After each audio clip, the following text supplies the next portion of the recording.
We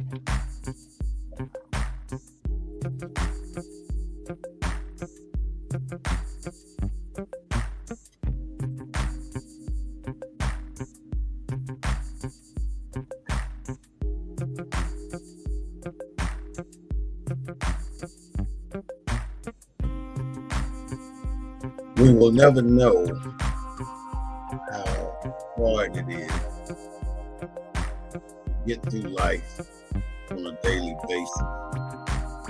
There's always something going on, and there's always something a little bit nuttier than our story. What is it? I don't know. Why is it? I don't know. How is it? I don't know. We take these things that we cannot control and we make them priorities in our life. And when we take something we can't control and make it a priority, that means we're wishful thinking. This is the Black News Network, BNN 247. I am Brother War J. Smith-Bey, broadcasting live from the Black News Network. We do not own the rights to the music, but we do own the rights to what we say. The topic today is what's driving Black men insane. And, last week, the last couple of weeks, we talked about gun control in the Black community. We talked about mentality, and none of this stuff really works for us, but it does if we paid attention to it. There is so much going on in America today, especially with the upcoming election.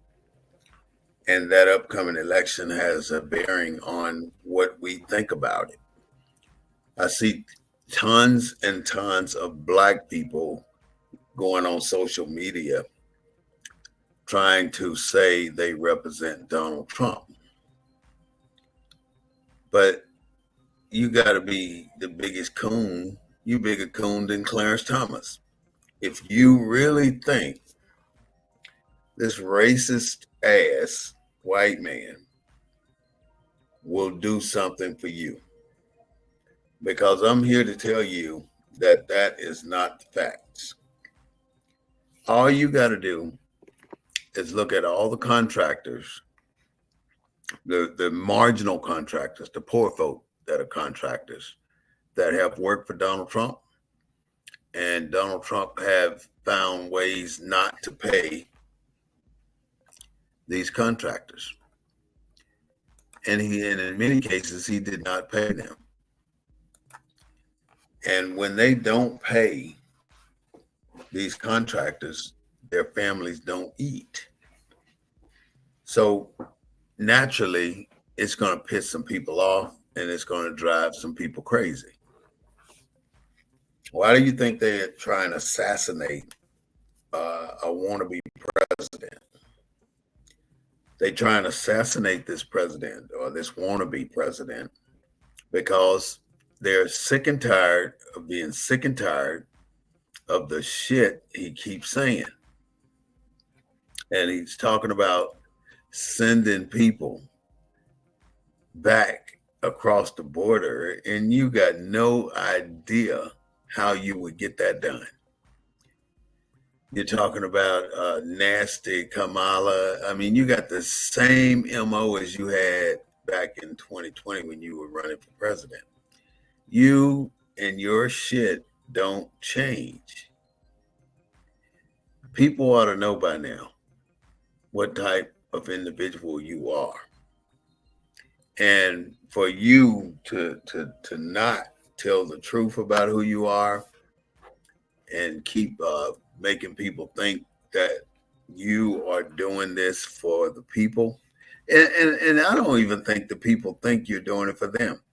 They don't, I mean, as the rhetoric you put out there indicates that they're not doing what they do for the people.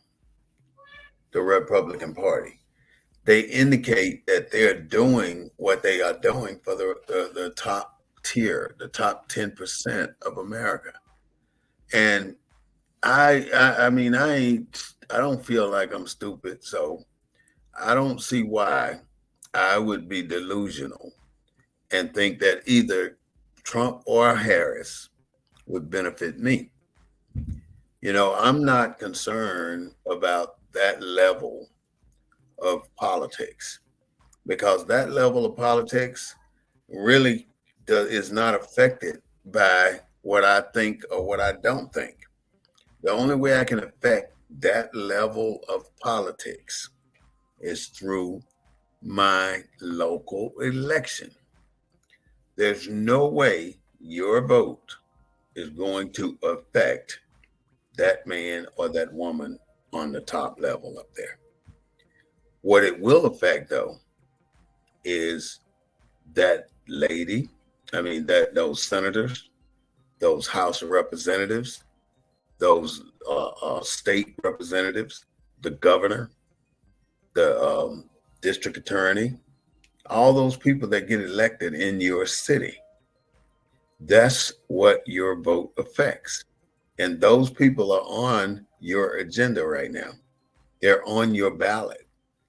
That's where you need to focus. But see, the media with their lying ass, I'm so sick and tired of CNN so full of shit. They are full of shit. They come out with the same bullshit. And they'll hear one of these Trump supporters say, well, President Trump didn't say this. President Trump didn't say he wanted his generals to be like Hitler. They'll say this, and then you'll on another network, you'll hear the audio where he did say it. And you still sit there and act like, well, I didn't hear it. I don't believe he said it. But it's a game when you see great white men set up on national television and tell a bald-faced, two-faced, broke back, sorry ass lie. And that's what they do. They go on national television and they argue the points of fact that have been established about both candidates. And then they tell a lie. And that lie seems to perpetuate itself into the Black community. And somehow we fall for the damn okie doke, man. We fall for it. And I don't even know what to say about some of the rhetoric I see us out there. And this is the kind of shit that would drive me insane because it is not real for a black man who know his ancestors were did the way they were done. And then how Donald Trump would not allow Black people to live in his apartments. And how Donald Trump tried to prosecute 5 innocent kids, 3 of them Black. These things. He paid off Stormy Daniels. He got convicted of 34 counts. He tried to manipulate the voting in Georgia by saying all I need is 11,000 votes, some bullshit like that. It has been the worst corruption in a country, and I don't want to make it sound like I don't know many countries that I can say about, but what I'm going to say sounds like I've been all over the world, which I have. I can't believe this man is saying the things he's saying, and we're acting like he ain't did nothing. But the average Joe, why is it that his laws are different from our laws? That's what's driving me insane. That America has this standard where there is a tier of prosecution or execution or judicial systems set up for your social status, whether you got that kind of money. And if you Black and you got money and you made yourself famous, your best bet is to keep your head down, because the moment you raise your head up, they're going to do you like they did Bill Cosby, like they did Colin Kaepernick, like they did the latest one, R. Kelly, and finally, like they're doing P. Diddy. Now, what's different than what P. Diddy did and Hugh Hefner? What, Hugh Hefner got class and P. Diddy don't? Something's wrong with our country, and we know it, but we cannot do anything about it. But that's a lie. We can. All we have to do, my brothers and sisters, we just have to act accordingly. We got to find the network that's moving in the direction we want it to move in, but it has to be moving. There are so many, there are thousands of Black organizations, and every time you see them, they're acting like buffoons. They're clowning. They're doing some dumb shit. Like, we the best steppers out here. We dress the best. We got the best this or the best that. Fucking niggas out there with costumes on, acting like they all this and a bag of chips. You know, I mean, you guys are doing what you do. You go to your sorority, you do your thing, or your fraternity, and you do your thing. But you've been doing this shit for 100 years right now, and your shit don't amount to shit. You don't amount to shit, because if you did amount to something, then you would be sitting in one of these fucking high-rise buildings with all of your stuff and all of your people working towards one goal. But it seems as though the people at the top of your organization know exactly what they're doing, because you bring a member in for $100, 75 of those dollars going all the way to the top. So imagine every organization like yours, of course, across the country, doing a particular thing, whatever that thing may be. You're bringing in a recruit, and that recruit pays his initiation fee, and 80% of that money goes all the way up to the grand or to the national office. And when that money goes up there, that leaves you with $25 to keep doing what you're doing.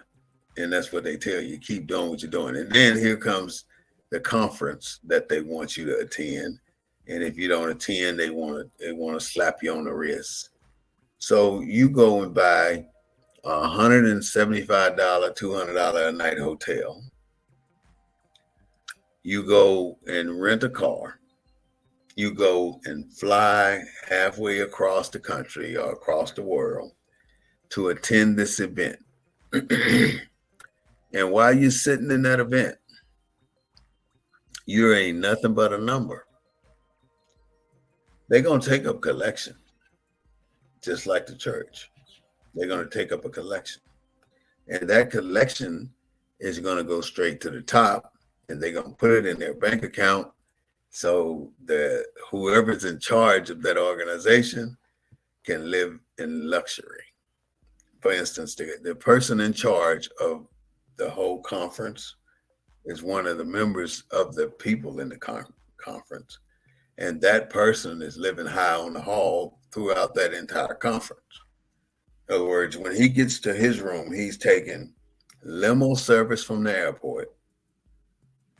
He's got valet service when he gets to the hotel. They take his bags up there, put the bags where they want, and he goes into his room. And in his room, he's got every kind of liquor you can think of, all kind of food already prepared that he can eat. And this is every day they bring this food in there. And they do it that way to make them as comfortable as possible. So next year, can you bring your folks back to our hotel, our conference center, so we can have the event here and we'll cut you some deals? What's the difference in that And when the city of San Antonio wants to incite the Tesla company or corporation to move an element to San Antonio, what is that about? They're going to give that Tesla organization incentives. They're not going to have to pay taxes for the first 10 years. Whatever incentives a company gets, that is what drives them to move to a community. And if San Antonio ain't willing to put out all the beans and whistles to get them here, to attract them to set up camp here, then they can go somewhere else. For instance, the Tesla plant that you see if you take the toll road 130 around Austin, around the I think it's the west side of Austin, and you get to see the Tesla plant there, which seems like that building is about a mile long. But in order for them to put that Tesla plant there, the city of Austin had to give them particular incentives. And those incentives can include taxes. Those incentives could include bonuses. It could include roads being built, city property being donated to them to build this facility. It could be so many different things. And so when we sit back as Black folks and we don't really know that all this stuff is going on behind the scenes, it puts us in a situation where we're saying, damn, man, what the F is going on? And in order for us to find out, we have to look at CNN, NBC, all that stuff. But I'm here to tell you, they are not telling you the truth. The only way you're going to get the truth is to go out and start digging for the resources of whatever topic you may have, because it is not going to be reflected. It's not. And because it's not going to be reflected, you're not going to know this information until it's too late. And when it's too late, then ain't nothing you're going to be able to do about it. Even Donald Trump said he wanted to turn the National Guard against American citizens. Why? You ever thought of why he would do such a thing to our people? Why he would let the National Guard move into our communities? Yes, that's what he meant. He meant that. And all he got to do is call martial law. And once he say it's martial law on this continent, that means everybody getting locked down. So if you're not going insane right now with the bullshit going on in this country since this man stepped into the White House, I mean, it's been chaos, nothing but chaos. And it's driving many of us insane. You can imagine how many people killed themselves already because of what this fella has done. And this fella has made it so difficult for us to just be normal citizens, pursuing our money, getting where we need to go. He's the reason we cannot go and just make the money we need to make, because he opened up the doors of racism. Then we go to a job that we used to could walk in and they would pay us good damn money. They don't even want to hire us now because we have been painted into a corner. And what happens when you paint a badger into a corner? A badger comes out fighting. So our objective now is to figure out a way to come out fighting. If we don't learn how to fight, we're not going to make it. And if we keep trying to fight these individual battles, we're not going to make it. These individual battles are not going to break anything down. The only way you break something down in America is through collaboration. You got to collaborate with one another, brothers and sisters. And many of us are going insane because the resources that we need are not available. But they're there, but they're not available. That's a big difference. When they're not available, that means that, oh, the resources are here, but you can't get them, brother War Smith-Bey, because you don't qualify to get these benefits or to get this freebie. And then you hear a lot of brothers coming over here talking about the USC 1701-5-286 gives you the authority to go and get a car with no money down.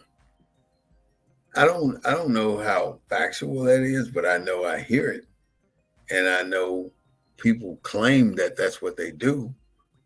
But no matter what you do, you must have the respect of the people that you want to serve. And if you got the respect of the people that you intend to serve, then your profitability or your profit margins should be pretty decent. We're being driven insane by not having access to what we deserve to have access to. How many generations do we need to struggle? These white folks have had their damn foot on our necks since Moby Dick was a minnow. And that's a long damn time ago. And because it's like that, it creates animosity amongst ourselves. We don't like who we are because we cannot get out of this rut, and we can't get out of this rut because they do not let us emerge from this rut. Somehow we got to do better. Somehow we got to do things a lot different in order to get where we need to go. But if we don't make some changes soon, America, and those changes are about, they're so minute, it doesn't make sense. It just doesn't make sense. It is so minute. Now, if you look in my background, you see red, black, and green, right? That red, black, and green represents us. And that's what you will always see in the top. Let's see, this is my right, this is my left. In the corner that covers the Panther's head, I couldn't tell you left from right now. You see a flag, and that flag holds the truth of who you are. And you think you know who you are. The 14th Amendment has been rescinded so many times, and it's been deactivated. But you never hear government talking about the 14th Amendment. They're always talking about these other amendments surrounding that. For us to go insane is, I don't know if it's our destiny, but through the frustrated issues in life, I don't know what it could be. I think it's people versus people. People create problems for people, and that's where the problem is. And they act like they don't give a damn about it. They just allow it to go through, and that's it. That is it. It's so sad. I, as a citizen of the United States of America, demand to see the books. You don't want to show me the books? Show me everything else then. Show me what you can show me. And if it ain't enough, it's my responsibility to tell you. Unfortunately, we are losing our minds trying to wrap our head around what Donald Trump is trying to do to us. And then you got all these black Trump supporters outside looking stupid. It's pretty sad. With that, this is the Black News Network, the real voice of Black USA, bringing you the news from a Black perspective. I need to know or email the counter and let them know that you want to come to the election or to the football game. And you can get a free football game, but you have to call the Boy Scout leaders, the general manager. And many of you know Brian Miller. If you get with him, he should be able to get you the things you need. He got me the shoulder patch to keep me from hurting. I went to the airport in, where was I? Houston, one of them, Houston or Dallas or something like that. Houston, Dallas, or Washington D.C. And it just seems so disorganized. You know, TSA telling you to take the shoes off, somebody else telling you to put them back on. Take your shoes off, put them back on, and they go through there. So I finally made it. The Black News Network is a broadcasting agenda, has a broadcasting agenda, and it broadcasts every Wednesday at 6:30 p.m. and again on Sunday at 3:30 p.m. If you have any questions or any suggestions, drop them in the inbox, and I will review those messages and respond to you. With that, this is the Black News Network, and I want to thank you so much for giving me the opportunity to talk to you today. And we